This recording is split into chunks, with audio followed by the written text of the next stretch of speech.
মোহিনীঅট্টমকে তিনি বিশ্বমঞ্চের গৌরবাসনে প্রতিষ্ঠিত করেছেন। কলামণ্ডলম বিমলা মেনন, পদ্মশ্রী 2026। যেখানে ভগবান বিষ্ণু বিরাজমান, সেই ক্ষীরসাগরের মতোই শিল্পকলাও অনন্ত। শিল্পপ্রেমী এক পরিবারে জন্ম নেওয়া গুরু কলামণ্ডলম বিমলা মেনন এমন এক সময় বড় হয়ে উঠেছিলেন যখন সমাজের নিয়মকানুন নারীদের নৃত্যচর্চা থেকে বিরত রাখত। 10 বছর বয়সে তিনি ওয়াল্লাত্তোল নারায়ণ মেননের সঙ্গে সাক্ষাৎ করেন, যিনি তাঁকে কেরালা কলামণ্ডলমে যোগ দিতে অনুপ্রাণিত করেছিলেন।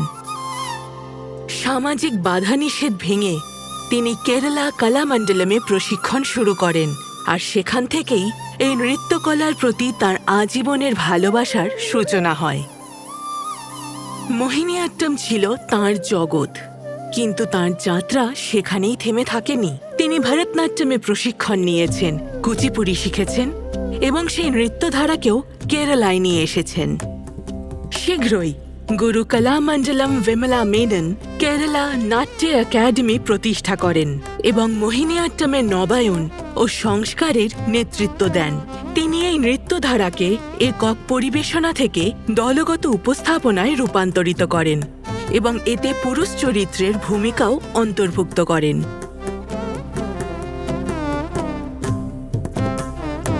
পরিবারের শক্তিকে সঙ্গে নিয়ে এই ঐতিহ্য তাঁর কন্যা ও নাতনির মাধ্যমে প্রজন্ম থেকে প্রজন্মে এগিয়ে চলেছে। আর এখন 84 বছর বয়সেও তিনি মোহিনীঅট্টমকে আরও জনপ্রিয় করে তোলার দায়িত্ব পালনে অত্যন্ত সক্রিয় রয়েছেন।